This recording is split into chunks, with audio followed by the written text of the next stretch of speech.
Hello hi welcome नमस्ते, मेरा नाम ऋतिक और हम फिर से बात करने वाले हैं एक और इंटरेस्टिंग कंसेप्ट के ऊपर। तो ये वीडियो उन बच्चों के लिए मोस्ट इंपोर्टेंट होने वाली है जिनका या तो बीए प्रोग्राम में फर्स्ट सेमेस्टर का एग्जाम है या फिर जिनके पास सब्जेक्ट है बेसिक मैथमेटिक्स फॉर इकोनॉमिक्स, जिसका अभी अभी हाल फिलहाल में नया नाम क्या आया है, introductory mathematics for economic analysis.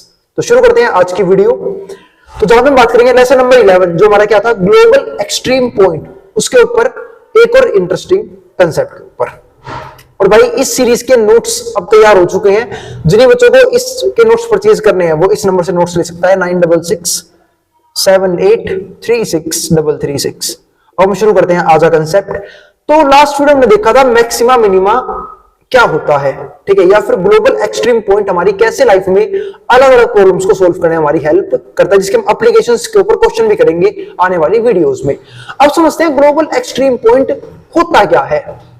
हम सब जानते हैं एक फंक्शन कभी ना कभी अपनी मैक्सिमम वैल्यू देगा, कभी ना कभी अपनी मिनिमम वैल्यू देगा। उसी को हम क्या बोलते हैं, एक्सट्रीम पॉइंट्स। मतलब वो सिचुएशन जहां पे कोई भी किसी भी चीज का फंक्शन, चाहे वो रिवेन्यू का हो, चाहे वो प्रॉफिट का हो, चाहे वो कॉस्ट का हो, ठीक है, वो अपनी मैक्सिमम वैल्यू अचीव करता है या फिर अपनी मिनिमम वैल्यू अचीव करता है, तो उसको हम क्या बोलते हैं, ठीक है, एक्सट्रीम पॉइंट्स। कई बार ऐसा भी होता है कि बात आप बोलोगे कि भैया ना मैक्सिमम वैल्यू है ना मिनिमम वैल्यू है, हो सकता है ऐसा, ठीक है, कि मैक्सिमम वैल्यू की भी कोई लिमिट नहीं है, मिनिमम वैल्यू की भी कोई लिमिट नहीं है। ऐसे कई बार ऐसा भी होता है कि मैक्सिमम वैल्यू कोई लिमिट नहीं है, मिनिमम की लिमिट है।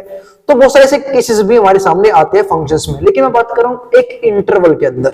और जब भी हम बाउंड कर देते हैं किसी भी फंक्शन या ग्राफ को, तो उसका मैक्सिमम या मिनिमम वैल्यू आना निश्चित हो जाता है। जैसे मैं एग्जांपल देता हूं आप लोगों को। अगर मैं बात बोलूं कि एक फंक्शन जो है, ठीक है, तो 1 से लेकर 10 के बीच में मैं बात कर रहा हूं, तो किसी ना किसी पॉइंट पे मैक्सिमम वैल्यू देगा, किसी ना किसी पॉइंट पे क्या होगा, मिनिमम वैल्यू देगा, अगर हम बाउंड कर रहे हैं उसे तो, ठीक है। मतलब क्या 1 और 10 इंक्लूडेड है, ये इसे बोलते हैं क्लोज इंटरवल। इसके बीच में मैं किसी फंक्शन का ग्राफ देखूं तो किसी ना किसी पॉइंट पे अपना मैक्सिमम और मिनिमम वैल्यू जरूर देगा। अब समझते हैं इसको थ्योरम के हिसाब से। तो एक्सट्रीम वैल्यू थ्योरम होती है points at which function attains these maximum and minimum values are called extreme points. मतलब एक्सट्रीम पॉइंट का मतलब क्या होता है, वो पॉइंट जहां पे एक फंक्शन या तो मैक्सिमम या मिनिमम वैल्यू अचीव करे, उसको हम बोलते हैं एक्सट्रीम पॉइंट। अब पहले इसमें बात समझते हैं कि मैक्सिमा कब होता है। देखो, function has a global maximum, यानी कि मैक्सिमा है वो एट सम पॉइंट सी, मतलब किसी पॉइंट सी पे, इफ एंड ओनली इफ, अगर हमारा function less than equals to है एफ सी से, for all x belongs to D. अब मैं आपको एक चीज समझाता हूं। जैसे मान लो कोई भी डोमेन है, ठीक है, उसको मैं डी से दिखा लिया, मतलब क्या, कोई भी एक इंटरवल है उसको मैं डी मान लिया, उसमें से मैंने एक एलिमेंट उठाया जिसका नाम रखा सी। हम बोल रहे हो मैक्सिमम है, हम क्या बोल रहे हैं, जैसे मान लो मैंने 1 से 10 एक इंटरवल लिया, मैंने इंटरवल से एक वैल्यू ली 1 और 10 के बीच में जो वैल्यू थी 5, मैं बोल रहा हूं कि जो ये फंक्शन है 5 मैक्सिमम आंसर देगा। तो इसका मतलब अब अगर मैं बाकी वैल्यू से कंपेयर करूं, चाहे वैल्यूज कुछ भी हो, फंक्शन में 1 रखूं, 2 रखूं, 3 रखूं, ठीक है, 9 रखूं, 8 रखूं, 7 रखूं, उससे कोई फर्क नहीं पड़ता, पर वो इस वैल्यू से फालतू आंसर नहीं दे सकता। जितनी वैल्यू इस फंक्शन की, जितनी वैल्यू उस फंक्शन की इस 5 पे होगी, उससे फालतू वैल्यू नहीं दे पाएगा। दूसरे हमने क्या लिखा है यहाँ पे कि एफ एक्स जो है, ठीक है, जो एफ सी है, यानी जो हमने जिसको मैक्सिमा बोल रहे हैं, वो हमेशा उस फंक्शन से या तो बड़ा रहेगा या फिर उस फंक्शन के बराबर हो सकता है, for all x belongs to D. ये मैंने करा इस थ्योरम को एक्सप्लेन। अब एक तो होता है लोकल मैक्सिमा, लोकल मिनिमा, एक होता है स्ट्रिक्टली मैक्सिमा। देखो यहां पे देखो, अगर हमारा एफ सी सिर्फ उस फंक्शन की किसी वैल्यू पे हमेशा बड़ा ही रहता है, for all x belongs to D, मतलब क्या, आपने डी कोई पॉइंट लिया 5, हमें बोल रहे हैं कि फंक्शन इस 5 पे हमेशा किसी और वैल्यू से बड़ा ही आंसर देगा। मतलब सपोज करो मैंने एक फंक्शन लिया मैंने यहां पे एक्स स्क्वायर, अब मैंने हटा दिया एक तरह से, इसको 5 तक कर दिया, 1 से 5। अब सब जानते हो 5 का स्क्वायर क्या होता है, 25 होता है। अब मैं 1 से 5 के अलावा कोई भी वैल्यू ले लूं, सपोज करो 2 ले लिया, 2 का स्क्वायर 4 आ जाएगा, 3 ले लिया, 3 का स्क्वायर 9 आ जाएगा, मैंने लिया 4 ले लिया, 4 का स्क्वायर 16 आ गया। लेकिन ये हमेशा बाकी सारे आंसरों से बड़ा ही रहेगा। इसका मतलब फंक्शन 5 पे स्ट्रिक्टली इंक्रीजिंग है, बाकी आप बीच में कोई सी वैल्यू इस इंटरवल के बीच में, ये हमेशा बड़ा ही रहेगा।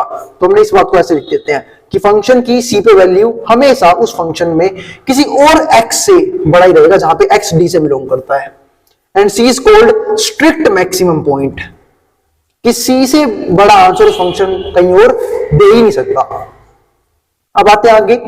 सिमिलरली अब समझते हैं ग्लोबल मिनिमम यानी कि मिनिमा के पॉइंट को at some point D belongs to बड़े वाला डी। अब यहां पर देखो इफ एंड ओनली इफ, ये कब होगा जब फंक्शन जो है वो ग्रेटर देन इक्वल्स टू है किससे, एफ डी से। यानी कि अब आपने मान लो कि यहां पे 1 ले लिया, अब इसको थोड़ा उल्टा कर दे इसी केस को, फंक्शन सेम है एक्स स्क्वायर, मुझे मिनिमम दिखाना है और मैं जानता हूं कि 1 से लेके 5 तक 1 का स्क्वायर जो है वो मिनिमम आएगा, क्योंकि 1 का स्क्वायर क्या होता है 1, 2 का स्क्वायर 4, 3 का स्क्वायर 3 में 3 9, 4 का स्क्वायर 16 और 5 का स्क्वायर 25। तो 1 पे आंसर क्या आएगा मिनिमम, ठीक है। तो 1 हमारा क्या हो जाएगा मिनिमा। तो इसे तो हमने क्या लिखा कि जो फंक्शन है यहाँ पे ये रहा वो पॉइंट, जो फंक्शन है उसके अंदर आप कुछ भी रखो वो हमेशा बड़ा रहेगा किससे, एफ डी से। यानी कि डी हमारा वो पॉइंट है जहां पे हमारा मिनिमम आंसर आया था। देखो बड़ा ही है 1 से, सारी वैल्यूज क्या है बड़ी आई है, खत्म काम हो गया प्रूफ थ्योरम ये वाला भी कि या तो बड़ा हुआ है बराबर होगा। बराबर का सिंबल कब हटेगा, जब हम स्ट्रिक्टली मिनिमम की बात करेंगे कि भाई अब तो बड़ा ही रहेगा हमेशा, बराबर भी नहीं हो सकता, उसको हम बोलते हैं स्ट्रिक्ट मिनिमम पॉइंट। अब समझते हैं इसको ग्राफ के माध्यम से। अब ये ग्राफ है एक, तो ये तो हमने पढ़ लिया कि मैक्सिमम मिनिमम का मतलब क्या होता है, हम एज अ थ्योरम से कैसे दिखा सकते हैं। अब ग्राफ में कैसे होता है उसके लिए समझते हैं कुछ चीजें। देखो कोई भी फंक्शन का ग्राफ है, सपोज करो ये किसी फंक्शन का ग्राफ है, अब ये यूं जा रहा है, यहां से मोमेंटम आया यूं गया यूं गया। हम सब जानते हैं कि कोई भी फंक्शन जो है ना वो मैक्सिमा मिनिमा होता है उसके टर्निंग पॉइंट्स पे, ठीक है। मैं बात कर रहा हूं फिलहाल लोकल मैक्सिमा लोकल मिनिमा की, ठीक है। इस वीडियो में हम कंप्लीट टॉपिक को समझेंगे मैक्सिमा मिनिमा काफी डीप में, ठीक है। क्योंकि मैक्सिमम ना 2 तरह के होते हैं अगर आप बात करूं तो, एक तो होता है local maxima local minima, local maxima और मिनिमा मतलब नकली है, और एक होता है एब्सोल्यूट, मतलब ये सही में असली में या तो मैक्सिमा है या मिनिमा है। एब्सोल्यूट मैक्सिमा और मिनिमा ये आ गया हमारे पास, ठीक है। तो दोनों में डिफरेंस क्या होता है वो हम समझेंगे और थोड़ी देर के बाद। पहले मैं आ जाऊं वापस ग्राफ पे आया हम फंक्शन में। तो कोई भी जो फंक्शन है, देखो मिनिमम वैल्यू इस ग्राफ की बात करो तो यहां पे आई है, इसको बोलते हैं मिनिमम वैल्यू, जहां पे हमारा एफ डी था जो हमने एफ डी रखा था, ठीक है। और ये कैसे आया होगा जब मैंने एफ डेरिवेटिव डी को 0 के बराबर रखा। अब मैं बात कर रहा हूं स्टेप्स की, मैक्सिमम मिनिमम प्रूफ कैसे करते हैं। हमारे पास कोई भी फंक्शन आ जाए, आपको उसका मैक्सिमम मिनिमम निकालना है तो कुछ नहीं करना, आपको करना पड़ेगा उसका सबसे पहले डेरिवेटिव। बात है डेरिवेटिव क्यों किया, क्योंकि उस फंक्शन का डेरिवेटिव करते ग्राफ तैयार हो जाएगा। फिर हम रखते हैं ग्राफ को 0 के बराबर, क्योंकि वो जो है अपने टर्निंग पॉइंट्स पे ही मैक्सिमा या मिनिमा होता है।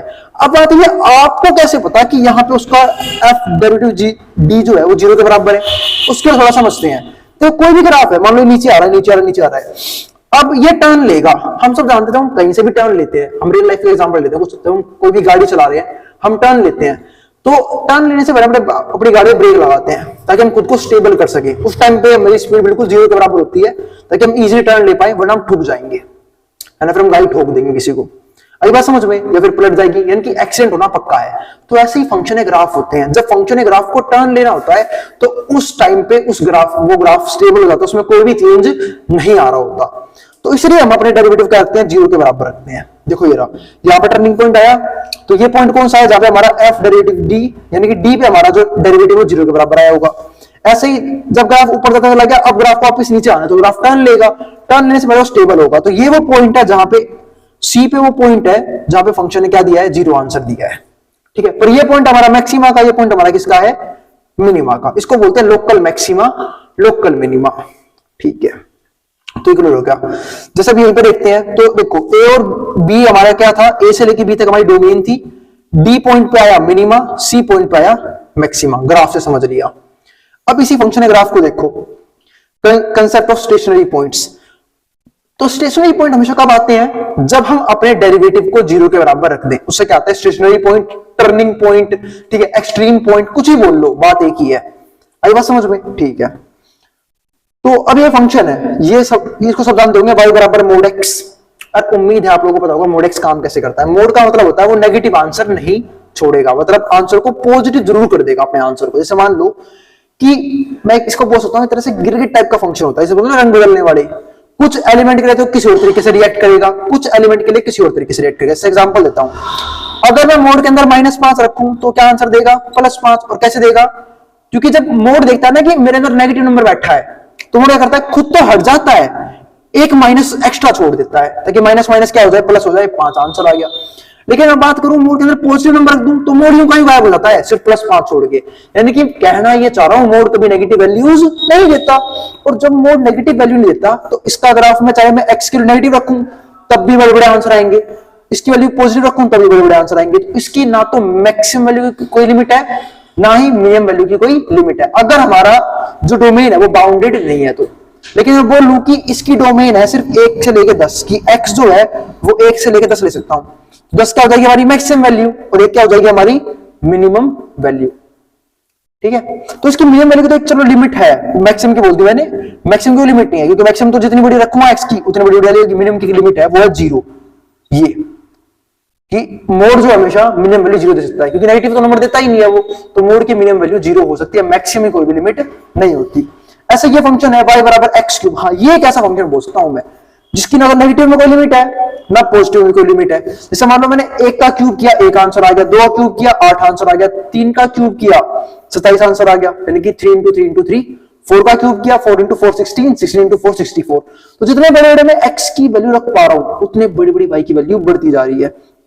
ऐसे नेगेटिव में होगा, जब मैं x की वैल्यू नेगेटिव लूंगा, जैसे मैंने -1 रखा तो -1 का क्यूब होता है -1, मैंने -2 रखा, -2 का क्यूब हो जाएगा -8, -3 का क्यूब हो जाएगा -27, -4 का क्यूब हो जाएगा -64। तो जितनी बड़ी बड़ी मैं नेगेटिव वैल्यू लूंगा y की वैल्यू भी क्या हो जाएगी, उतनी गिरती चली जाएगी। तो ना तो इस केस में मैक्सिमम वैल्यू कोई लिमिट है, ना इस केस में मिनिमम वैल्यू कोई लिमिट है, अगर सेट बाउंडेड नहीं है तो। ठीक है, अब बात है कि भैया सेट बाउंड का मतलब क्या है कि इसी केस में हम निकालते हैं एब्सोल्यूट मैक्सिमा एब्सोल्यूट मिनिमा। सोचो आपको फंक्शन दे रखा है y बराबर x क्यूब और आपकी डोमेन कंडीशन लिमिटेड कि आप ले पाओगे -3 से 3 के बीच के नंबर। तो मुझे पता है कि मैक्सिमम वैल्यू कब आएगी, जब मैं 3 रखूंगा, 3 का क्यूब 27, और मिनिमम वैल्यू कब आएगी, जब मैं -3 रखूंगा -27। अब कोई दिक्कत नहीं, इसी को बोलते हैं एब्सोल्यूट मैक्सिमा एब्सोल्यूट मिनिमा, जब हमारे पास सेट बाउंडेड है और हमारे पास एंड पॉइंट भी आ जाए, वरना इस जैसे केस में हम मैक्सिमम मिनिमा नहीं निकाल सकते हैं। उम्मीद है यहां तक कंसेप्ट में किसी भी तरह की कोई भी दिक्कत नहीं होगी। अब मैं लास्ट में इस वीडियो खत्म कर रहा हूं इस बात को बता के कि डेरिवेटिव कैसे हमारी हेल्प करता है मैक्सिमम मिनिमा निकालने में। वो स्टेप आप लोग ध्यान से सुन लेना, बहुत ही स्टेप्स हैं। क्या कि पहले हमारे पास एक फंक्शन होगा, सबसे इंपॉर्टेंट बात, ठीक है, जिसको मैं मैक्सिमम मिनिमा दिखाना है। हम करेंगे सबसे पहले उस फंक्शन का डेरिवेटिव यानी कि f डेरिवेटिव x, ताकि फंक्शन का ग्राफ बन जाए। अब बात है ग्राफ कैसे बनेगा डेरिवेटिव करते ही, इसकी बात हम करेंगे नेक्स्ट वीडियो में, अभी क्लियर नहीं कर रहा इस बात को, थोड़ा सस्पेंस बना के रखना चाहिए अगली वीडियो के लिए। ये आ गया हमारे पास f डेरिवेटिव x। दूसरा, अब हम क्या करेंगे, इसको रखेंगे 0 के बराबर, ताकि मेरे पास क्या आ जाए, मेरे स्टेशनरी पॉइंट, टर्निंग पॉइंट, या फिर वो पॉइंट जो हमारे एक्सट्रीम पॉइंट्स यानी कि जिन पे या तो मैक्सिमा आएगा। जैसे देखो आपके पास जो भी डेरिवेटिव है आपने रख दिया 0 के बराबर, अब उसी पॉइंट पे या तो मैक्सिमा है या फिर मिनिमा है। ठीक है, अब बात है गारंटी कौन देगा, उसके 2 टेस्ट होते हैं, एक तो होता है फर्स्ट ऑर्डर डेरिवेटिव, एक होता है सेकंड ऑर्डर डेरिवेटिव। हम उससे पता लगाएंगे कि मैक्सिमा आएगा या मिनिमा आएगा। आई बात समझ में? तो मिलते हैं फिर अगली वीडियो में जहां पे हम बात करेंगे, ठीक है, इसके कुछ इंपोर्टेंट सवालों के ऊपर। तो ये था हमारा मैक्सिमा मिनिमा का कंप्लीट कंसेप्ट। अब जिसको जो उतारना है, जो स्क्रीनशॉट लेना है, वो ले सकता है, मैं बैठ बोर्ड के सामने से। और भाई अगर वीडियो पसंद आई हो तो वीडियो को लाइक किए बिना मत जाना और चैनल को सब्सक्राइब भी कर देना ऐसी वीडियोस के लिए। ठीक है, और जिन बच्चों का एग्जाम हो उन्हें शेयर भी कर देना। फिर भी कोई भी दिक्कत, कोई भी कोई रह जाए, आप नीचे कमेंट बॉक्स में कमेंट कर देना। किसी भी तरह की दिक्कत या सजेशन लगे आप बता सकते हैं, मैं उसको रिजोल्व करने की पूरी कोशिश करूंगा। ठीक है, और किसी भी तरह की क्वेरी के लिए आप व्हाट्सएप नंबर पर भी कांटेक्ट कर सकते हैं, टेलीग्राम का लिंक नीचे दिया हुआ है। फर्दर जो भी अपडेट्स होंगे वो मैं उसमें भी डालता रहूंगा, और जो भी नोट्स वगैरह फिर बुक्स वगैरह मेरे को डालने होंगे मैं वहां पे अपडेट करता रहूंगा। इसको जो उतारना उतार ले, मैं बोर्ड के सामने से।